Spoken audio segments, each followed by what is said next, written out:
232페이지를 한번 펴보세요. 232페이지. 자, 거기 보겠습니다. 이제 거기 보면 이제 오늘 뭐 이걸 다 할 수는 없고요. 한시 동문선을 조금 한 2개 아니면 3개 정도 할 것 같아요. 2개 아니면 3개 상황 봐서요.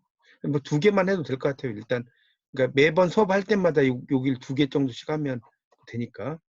자, 보세요. 232쪽입니다. 이건 방송에서 안 나왔던 건데 그냥 설명을 드리도록 하겠습니다. 이제 동문선이라고 나왔잖아요. 동쪽의 문장에서 선택했다 이런 뜻이에요. 선이라는 것은 선택이라는 뜻이고요. 문이라는 것은 문장이라는 뜻이에요. 동은 동쪽이니까 우리나라겠죠. 우리나라의 문장 중에서 선택했다 뭐 이런 이야기죠. 서거정이 이제 편찬했다는 거죠. 그래서 대제학이던 서거정이 중심이 됐다. 노사신, 강희맹 뭐 여러 사람에 의해서 참여를 했다 이런 말 나오죠. 그래서 이제 이 동문선임 어쩌고저쩌고 나와요. 거기 뭐 밑에 읽어보시면 되는데 무려 이제 4,302편이 있다는 거예요. 500명에 달하는. 서거정은 서문에서 취사 선택. 그러니까 취사 선택은 취하고 선택한다는 거예요. 취사, 버리고 이런 것을 선택하는 거. 이걸 이제 우리가 취사 선택이란 말 씁니다. 그래서 사리가 순정하고 이랬죠. 사리라는 것은 이제 그 뭡니까? 거기에 그런 말들이죠. 말들의 논리가 아주 좋고 치교. 그러니까 치교라는 건 뭐냐면 다스릴 치자에 가르칠 교자거든요. 그러니까 백성들을 다스리고 가르친다는 뜻이에요. 도움이 되는 거. 그래서 삼국시대에 시작이 되어서 고려시대 뭐 이런 이제 거쳐 자신 살고 있는 시대에 극성했다. 그래서 신문이 중국 것과 다르고 우리 것이다. 그래서 이제 이걸 만들기 위해서 동문선을 썼다. 뭐 이런 이야기겠죠. 자, 그러면 이제 작품들을 한번 보겠습니다. 동문선에 이제 실려 있는 아주 유명한 작품 이제 중에서 6편만 여기서는 이제 실었다라고 이해하시면 될 것 같습니다. 자, 그럼 이제 작품들을 한번 보도록 하겠습니다. 자, 233페이지. 이거는 이제 여러분이 한번 보셨던 것 같은데, 이 채치원의 가을 비 내리는 가운데 읽다에서 그 한자가 거기 좀 써놓으세요. 음을 추야우중이에요. 추야우중. 가을 비 내리는 가운데. 추야우중이죠. 자, 그 밑에 한자 있죠. 한자 옆에다가 좀 음을 달아보세요. 추풍, 유고음. 그 다음에 세로, 소지음. 그 다음에 창회, 삼경우, 등전, 말리심. 이렇게 됩니다. 자, 일단 음을 좀 달고 나서 보도록 하겠습니다. 추풍 유고음부터요. 여기 있는 거 한자들은 여러분이 조금 이 음하고 뭐라고 할까요? 뜻 이런 건 좀 알아두셔야 됩니다. 하나씩 설명을 드리는데 일단 제가 그 1학년 1학기 때 여러분 한문 시간에 생활 한문에서 좀 공부해드렸죠. 이런 거는 이제 5원 뭐라고 했죠? 5원 절구라고 그랬죠. 5원 절구. 이거 어떻게 끊어라? 이 5원 절구는 둘 셋으로 끊는 거예요. 둘 셋. 이렇게 끊어서 보시면 돼요. 그럼 추풍이 뭐냐? 가을바람이죠. 가을바람. 추풍. 오직. 오직. 이 고는 외로울 고자예요. 뭐 외롭다, 뭐 괴롭다. 여기서는 괴롭다고 쓸게요. 괴로울 고자. 오직 괴롭게 을푸름자예요. 음란이. 이 채치원이 이제 우리나라로 말하면 한 11살 정도에 이 중국에 이제 조기 유학을 갔어요. 조기 유학. 요즘 말로 하면. 유학을 갔어요. 그래서 이제 뭐 공자를 맹자를 혼자 공부하는 거예요. 홀로 갔어요. 그러니까 가을바람에 오직 외롭게 읊겠죠. 세로라는 것은 세상 길이란 뜻인데 직역하면 이거는 이제 이제 이게 세로 소집인데 여기 여러분 교재는 저는 맨날 보던 걸 봐서 여러분 교재는 세로가 아니네요. 거세네 거세. 이게 이제 보통 이 판본에는 세로로 쓰이는 경우가 많거든요. 세로로 쓰이는데 여러분 지금 교재에서는 거세라고 써요. 거세는 뭐냐면 온 세상. 이때 이제 거자가 이제 한자에서 이 거자는 좀 설명을 좀 나온 김에 좀 해드리겠습니다. 이 한자에서 이 거자는 동사 쓰면 들 거자고요. 들다. 거수란 말 들어보셨죠? 그다음 이게 이제 두 번째 뜻은 온이라는 뜻. 온할 때 거자. 전체의. 그러니까 여기서는 이제 온이겠죠. 온 세상이 소지음. 자, 이때 지음이라는 것은 나를 알아주는 사람이에요. 자, 지음 뭐라고요? 나를 알아주는 사람이 적구나. 적다는 뜻이죠. 창외, 창밖에. 삼경에 비가 와요. 자, 삼경은 새벽 뭡니까? 저녁 11시부터 써놓으세요. 새벽 1시 사이에요. 자, 이때가 삼경이에요. 여러분, 이 삼경이 이 고시를 공부하면 엄청 많이 나오거든요. 여러분, 그 술 같은 거 이렇게 마실 때도 어때요? 저녁 11시에서 새벽 1시 사이가 되게 술을 요즘 코로나 때문에 이렇게 못 마시지만 이때가 술이 가장 잘 받는 시간이에요. 그렇죠? 딱 이렇게 술 마시다가 12시 딱 넘어가는 시간. 그렇죠? 그래서 이제 그리고 이제 시 쓰는 사람들은 요때 잠을 못 주무실걸요, 아마? 이때가 가장 시발이 잘 나와요. 시를 잘 쓸 수 있는 시간이에요. 근데 비까지 오고, 이러면 얼마나 좋겠어요? 등전, 등불 앞에, 말리심, 고향을 향하는 마음이 말릴 달려. 자, 이런 걸 우리가 이제 뭐냐면 감정적 거리라고 해요. 감정적 거리. 실제로 뭐 말린지 뭐 철린지 어떻게 재봤습니까? 안 재봤죠. 근데 이제 등불 앞에 고향 향하는 마음이 말리를 달린다라고 이야기를 하는 거죠. 그래서 밑에 보면 위에 가을바람에 괴로이 읊조리는데 세상에 알아주는 이 드물어 창밖엔 한밤중 비가 내리고 등잔 앞에 마음은 말리 밖을 내닫네라고 써놓은 겁니다.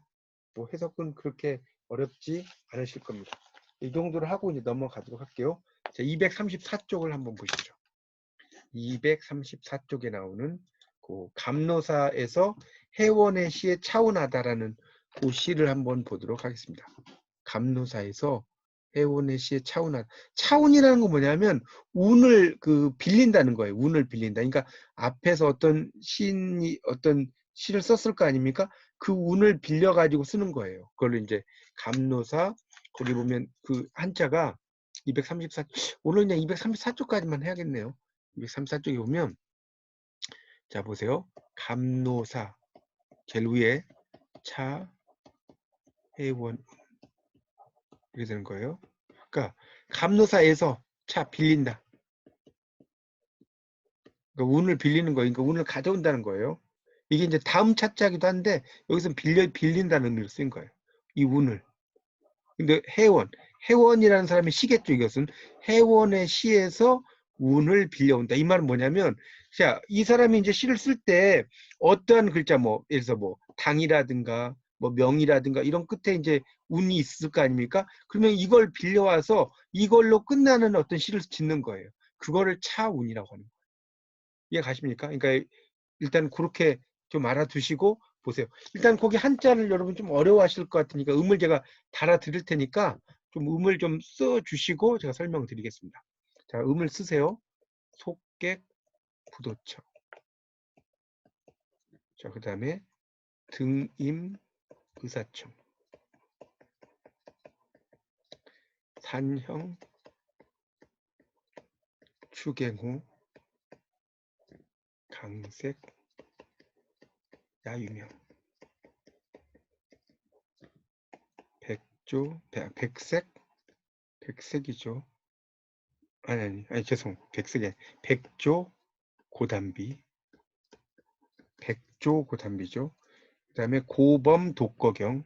고범, 독거경. 그 다음에 자참, 와각상.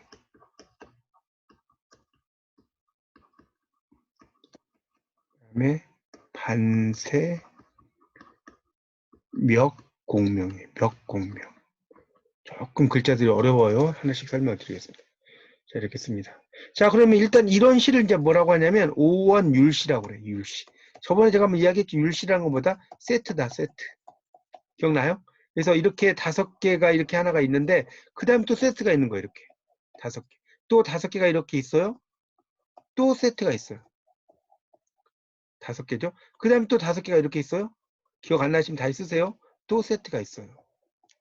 또 5개가 이렇게 있어요. 또 세트가 있어요. 자, 이러면 이거를 뭐라고 한다? 오원율시라고 그래요.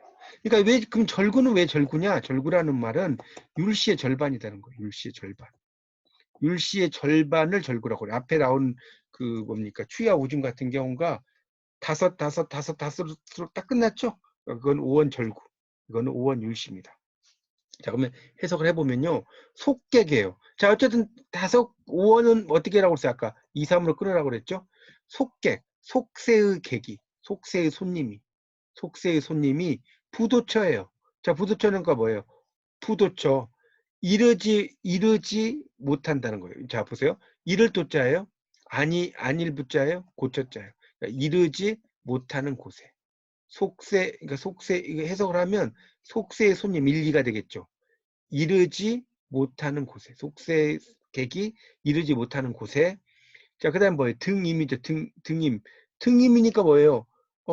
이 등은 오를 등자고 이말 임자거든요. 올라봤다. 오를 등자 이말 임자라고. 올라보니 의사라는 거는 마음이라고 생각하시면 돼요. 마인드. 마음이 이때 청은 맑을 청자거든요. 맑아진다. 마음이 맑아진다. 올라보니 마음이 맑아지네. 그런 이야기죠. 여기까지 됐죠? 산의 모양, 산의 그림자가. 산의 그림자는 가을에 이 갱은 다시갱자예요. 호는 조로자예요. 산의 그림자가 가을에 다시 좋고, 그러니까 가을에 더 좋고, 산 모양이 가을에 더 좋고, 그런 이야기죠. 강색, 강물의 색은, 밤에 유는 오히려 유자예요. 오히려 밝구나. 산의 모양은 가을에 더욱 좋고, 강물빛은 밤에 오히려 밝구나. 강의 빛이. 그러니까 이제 달빛을 받으니까 밝겠죠. 그래서 백조죠. 그러니까 백조니까 뭐예요? 흰새죠, 흰새 백조, 흰새는 높을 고자예요. 높을 고자. 그 다음에 높을 잠깐만. 잠깐만. 이게 고비진이네. 이게 이제 판본마다 차이가 있는데, 여기서는 백조 고비진, 잠깐만요. 고범도 고비진이라고 써야겠네요. 이게 날빛자에 이거 좀 고쳐주세요. 이게 제가 담비라고 썼네. 백조, 그러니까 흰새는 높이 날빛자예요. 날다. 그다음에 이게 지는 달진자예요. 높이 날아가는 것이 다하고, 이게 제가 이렇게 쓴 게 이제 판본마다 막 이게 글자들이 달라져서 그래요. 그래서 백조 고비진, 그러니까 하얀 새는 높이 날아가는 것을 다하고, 높이 날아가 버리고, 고범, 외로운 배, 이게 돛대범자거든요. 외로운 배는 홀로 거경이죠. 이 갈거자의 가벼울 경자예요. 가벼울 갈거, 가볍게 가네. 외로운 배가 홀로 가볍게 가네. 거경이죠. 자, 그래서 자참, 이 참자는 부끄러울 참자예요. 부끄러울 참. 스스로 부끄러워한다. 자, 근데 뭐예요? 와각상. 달팽이 뿔 위에서. 와각상. 달팽이 뿔 위에서 스스로 부끄러워한다. 그러니까 달팽이 뿔은 뭐냐면 아주 작은 땅을 가리켜요. 달팽이 뿌리에서 부끄러워해요. 반평생을. 요 멱자는 뭐냐면 찾을 멱자예요. 찾다. 자, 공명을 찾다. 공명은 출세하고 똑같은 말이죠. 출세. 그러니까 반평생을 공명이나 찾았다니. 부끄럽구나. 달팽이 뿌리에서 반생을 공명이나 찾았다니. 이 김부식은 여러분 유명하신 분이죠. 삼국사기를 편찬한 유명한 분이죠. 물론 이제 김부식이 혼자서 만든 건 아니지만 그걸 지휘를 했다라고 생각하시면 됩니다. 그런 시입니다. 그래서 여기 이제 보면 이 글자에서 이제 그러니까 이 뭡니까? 두 번째 글자에 보세요. 맑을 청자. 청 있죠. 그러니까 이 두 번째에 있는 거. 네 번째 보면 명 있죠. 맑을 명. 그 다음에 여섯 번째 보면 경 있죠. 가벼울 경. 여덟 번째 보면 뭐예요? 명 있죠. 이름 명. 어때요? 글자들 보면 자, 자음을 빼면 영. 어때요? 엉이나 영은 비슷한데 모음으로 따지면 비슷하죠? 엉 이렇게 써져 있지 않습니까? 그러니까 이거는 좀 일종의 명이라는 글자의 아분이죠. 아분. 그런 같은 글자의 운을 한시가 어려운 이유는 이 아분을 맞춰야 돼요. 이렇게 율시 같은 경우는 이렇게 2, 4, 6, 8이 뭐 명 이렇게 이렇게 썼지 않습니까? 아분을 맞춰야 돼. 근데 자음으로 따지는 게 아니라 모음으로 따져요. 운자는. 모음으로 따지기 때문에 병 이런 걸 다 쓸 수 있는 거죠. 그걸 이제 아분이라고 하는데, 자, 이렇게 이제 그 혜원의 시에 이렇게 아분이 있었다는 거죠. 그 아분에 맞춰서 이렇게 쓴 거예요. 자, 다시 정리하면 속객 부도처, 속세객이 부도처 이르지 못한 곳에 등임 올라보니 의사청, 의사는 마음이라고 했죠. 마음이 맑아지네. 그 다음에 산형, 산의 모양이 추 가을에 갱 다시 좋아지고, 그 다음에 그 강색, 강의 색깔은 밤에 더욱 밝다. 자, 그래서 백조, 흰새가 비 날아가는데 흰새가 고 외롭게 비 날아가는데 다해지고, 그러니까 외롭게 날아간다는 뜻이겠죠. 그 다음에 고범, 외로운 이 배는 홀로 독자라고 그랬죠. 갈 것자 가벼울 경자죠. 홀로 가볍게 가네. 자참 부끄럽구나. 화각상, 와각상. 그러니까 달팽이 뿌리에서 부끄럽구나. 반세, 반평생을 몇 공명이나 찾다니. 자, 여기서 그 와각에 대한 이야기를 조금 설명을 하고 오늘은 요 시까지만 좀 설명할 테니까 보세요. 이 와각이라는 것은요, 이게 원래 이제 달팽이 뿌리라고 아까 이야기했죠. 와각상에서. 이게 이제 와각이 어디 나오는 이야기냐면 장자에 나오는 이야기, 장자라는 책이 있어요. 거기에 보면 이 달팽이가, 제가 그림을 잘 못 그리는데 달팽이가 있으면 이렇게 있으면 뿔이 이렇게 있을 거 아니에요. 이렇게 달팽이 뿔이 있어요. 그러면 이 달팽이의 뿔에 이게 여기를 A 나라라고 하고 요 B 나라라고 써봅시다. 나라 이름이라고 봅시다. A 나라와 B 나라에 싸웠다는 거예요. 이 장자에 나오는 이야기예요. 그러니까 그만큼 세상이 짧다는 건, 좁다는 건데, 재밌는 것은 중국이라는 나라가 엄청나게 큰 나라잖아요, 알다시피. 근데 중국을 이 달팽이 뿔이라고 하면 우리나라는 뭐라고 해야 됩니까? 정말 무기 뿔 안 되겠죠, 나라로 따진다면. 근데 이제 그래서 이런 와각, 와우각상 이런 것들이 이제 있는 시들이 상당히 많아요. 거기에 나와서 제가 이 백거이의 시를 한번 설명을 좀 드려보겠습니다. 이 백거이라는 시인의 시 중에 대주, 술잔을 대하며라는 시가 있어요.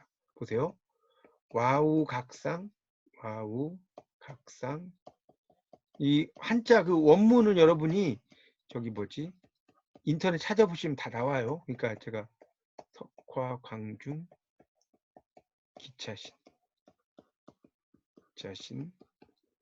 수부, 수빈,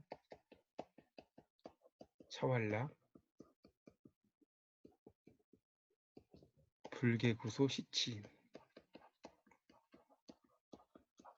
여러분도 한자 쓰시려면 어려울 것 같아서 그냥 음만 다룰게요. 자, 그럼 뭐냐면 술잔을 대한다는 거예요. 백거이라는 사람의 시 중에 술잔을 대하며. 술잔을 대하며. 자, 이 시를 제가 왜 썼냐면 이 와각이 나오잖아요.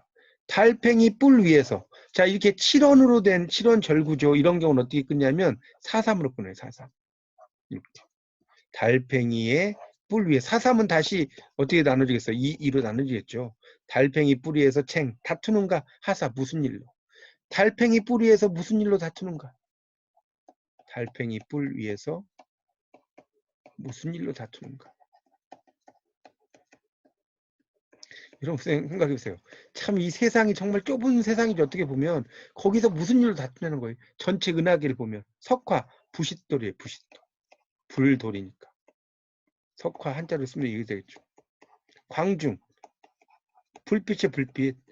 부싯돌 불빛 같은 찰나에 기 맡긴다는 거예요. 차신 이 몸을. 부싯돌 불빛 같은 찰나에 이 몸 맡기고 있을 뿐인데 이 기가 막히죠. 인생은 뭐냐면 부싯돌에 이렇게 불빛 한번 탁 키면 그게 끝난다는 거예요. 지구 나이가 45억 년이잖아요. 거기서 우리가 100년 살아봐야 이게 뭐 부싯돌 불빛이나 됩니까? 100년 사는 많이 사는 거잖아요. 근데 수부수빈 부유하면 부유한 대로 가난하면 가난한 대로 차왈락 이것이 즐거움이다. 그러니까 부유하면 부유한 대로 가난하면 가난한 대로 살찌니 불개구속. 입을 벌려서 웃지 않으면 이 또한 바보라네. 이 치인이라는 건 바보라는 뜻이거든요. 입 벌려 웃지 않으면 이 또한 바보라네. 여러분 이제 이런 시 같은 경우는 이렇게 좀 뭐랄까 어디 가서 이야기할 때 안 보고 여러분이 딱 이야기할 정도는 되셔야 돼요. 이 시 같은 특히 이제 한 시는 기본적으로 한 저 같은 경우 몇백 편 외우는데 한 시는 이게 어디 가서 이야기하실 때 뭐 이거 어디 있지 이렇게 할 수가 없잖아요. 그러니까 이런 그 백거의 대주 같은 시는 알아두세요. 와우각상 쟁하사 달팽이 뿌리에서 무슨 일로 다투는가. 석화강중 기차신 부싯돌 불빛 같은 찰나에 이 몸 맡기고 있을 뿐인데 수부수빈 차왈락 부유하면 부유한 대로 가난하면 가난한 대로 살지니 불개구소 시치인 입 벌려 웃지 않으면 이 또한 바보라네. 네, 이렇게 해서 이제 오늘 그 두 편의 시를 설명을 드렸고요. 제가 이제 수업할 때마다 이렇게 두 편씩 정도 설명을 드리도록 하겠습니다.